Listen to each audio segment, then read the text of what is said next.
Kementerian Koordinator Bidang Kemaritiman dan Investasi akan membuat program Work from Bali bagi aparatur sipil negara. Hal itu dilakukan untuk memulihkan sektor pariwisata di Bali. Kegiatan itu rencananya akan difokuskan di zona hijau dan diharapkan dapat memulihkan sektor pariwisata dan ekonomi di Pulau Dewata. Komaritim dan Investasi Luhut Binsar Panjaitan rencananya akan menggandeng 16 hotel di kawasan Denusa II yang dikelola Indonesia Tourism Development Corporation atau ITDC, serta seluruh hotel dan restoran lainnya di Bali. Kerja dari Bali rencananya dimulai pada Juli 2021 dan akan diterapkan kepada aparatur sipil negara di Kemenko Maritim dan Investasi, serta 7 kementerian, lembaga di bawah koordinasi Kemenko Bidang Kemaritiman. Di antaranya adalah Kementerian Kelautan dan Perikanan, Kementerian ESDM, Kemenparekraf, Kemenhub, Kementerian PUPR, Kementerian Lingkungan Hidup dan Kehutanan, serta Kementerian Investasi. Pemerintah yakin program ini akan berdampak pada tingkat okupansi hotel-hotel di Bali yang telah lama kosong. Pasalnya, tingkat okupansi hotel di Bali hanya 10% dalam 14 bulan terakhir dan mengakibatkan dampak ekonomi yang sangat signifikan. Upaya serupa pernah dilakukan saat Bali menghadapi penurunan kunjungan wisatawan akibat teror bom Bali di tahun 2002. Saat terjadi penurunan jumlah wisatawan, pemerintah mengadakan berbagai konferensi internasional di Bali. Hal itu dilakukan untuk menumbuhkan kepercayaan wisatawan asing dan lokal, serta menunjukkan bahwa Bali aman untuk dikunjungi. Selanjutnya, proses pemberian vaksinasi COVID-19 kepada seluruh pelaku sektor pariwisata dan masyarakat juga dipercepat untuk memulihkan sektor pariwisata, ekonomi, dan mencegah penyebaran virus corona. Tim Liputan Berita 1. Pemirsa, Kementerian Koordinator Bidang Kemaritiman dan Investasi akan mencanangkan program Work from Bali bagi aparatur sipil negara. Hal itu dilakukan untuk memulihkan sektor pariwisata dan ekonomi di Bali.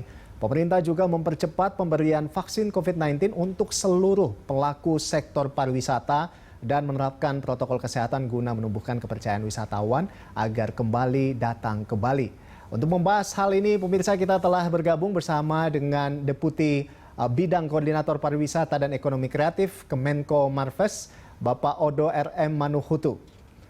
Dan selamat siang Pak Odo. Selamat siang Pak. Apa kabar Pak? Baik, kalau ketemu Pak Rolando pasti baik lah. Asik, mantap. Ini selalu keren nih Pak Odo nih.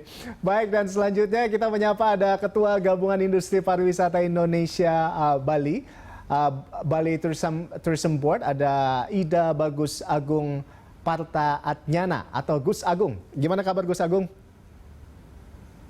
Selamat siang Mas, salam dari Bali. Mantap Bali, sekarang bagaimana Bali? Ya, masih bertahan. Masih bertahan, siap. Oke, baik, kalau gitu langsung saja kita akan bahas. Yang pertama saya akan ke Bapak Odo terlebih dahulu ini.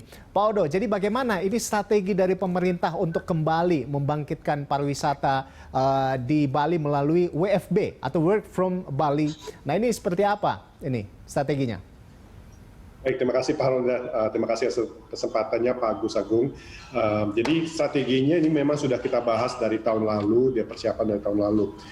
Strateginya bukan hanya jangka pendek tapi juga jangka panjang. Jangka panjangnya adalah akan pada September ini akan diluncurkan kebijakan baru untuk transformasi perekonomian Bali. Transformasi itu akan terdiri dua elemen. Pertama adalah transformasi dari pariwisata yang mass tourism ke pariwisata yang berkualitas, yaitu supaya length of stay-nya tinggi, kemudian juga spending-nya. Dan kita lihat data persaingan antara Bali, Bangkok dengan Dubai adalah memang di Bali selama 10 tahun terakhir ada peningkatan length of stay, namun dari sisi pendapatan justru menurun 10%. Sedangkan Bangkok dan Dubai justru length of stay-nya naik dan juga spending-nya naik. Nah, ini kita akan mengarah ke situ. Kemudian kedua adalah transformasi perekonomian Bali yang lebih pada didorong selain pariwisata, yaitu juga ekonomi kreatif, ekonomi digital, pertanian. Dan ini rencana akan diluncurkan pada September ini. Dan ini mungkin dampaknya untuk Pak Ronaldo dan teman-teman baru kelihatan 5-10 tahun ke depan. Oh, nah, oke. Jadi mengubahnya kan perlu waktu.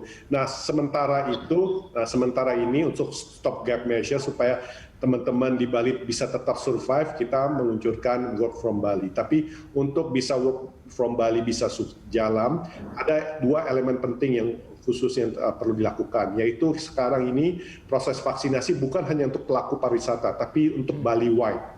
Jadi Bali adalah provinsi yang paling tinggi percepatannya untuk vaksinasinya. Jadi rencana adalah 70% dari penduduk usia produktif sudah tervaksin. Dan kalau lihat data dari Kemenkes, memang Bali yang paling tinggi. Sejauh ini sudah lebih dari 1 juta dan harapannya pada akhir Juni ini sudah 2 juta penduduk Bali.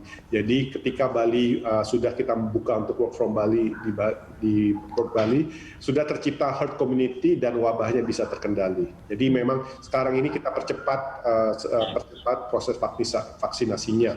Ini sebagaimana arahan Pak Presiden, kemudian dilaksanakan oleh Menteri Kesehatan. Jadi vaksinasi awal.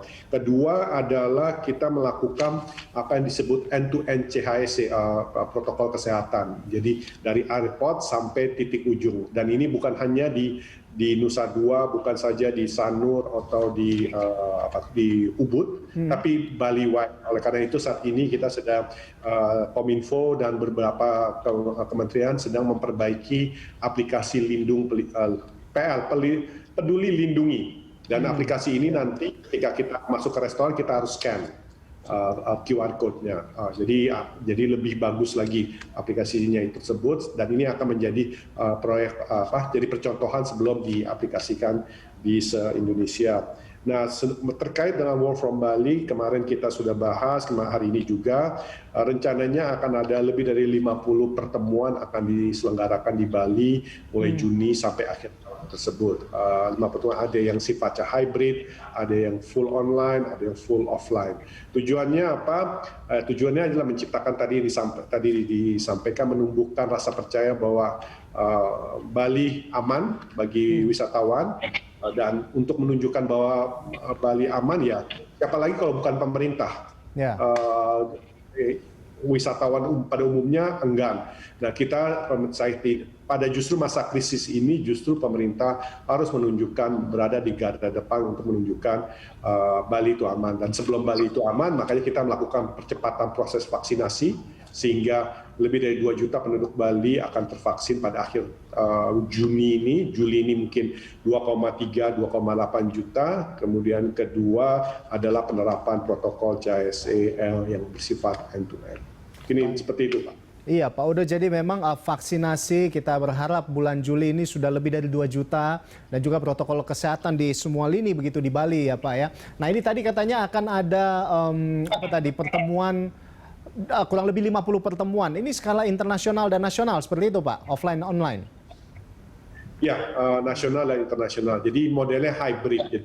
Katakan sidang ASEAN atau sidang X meeting, peserta Indonesianya di Bali, tapi peserta internasional ada di mana-mana. Jadi sifatnya hybrid ataupun offline. Jadi paling tidak menunjukkan ke dunia internasional Bali aman. Bali aman. Oke, siap. Selanjutnya saya mau ke Pak Gus Agung. Nah, ini bagaimana melihat terkait dengan strategi pemerintah melalui Work from Bali ini, Pak?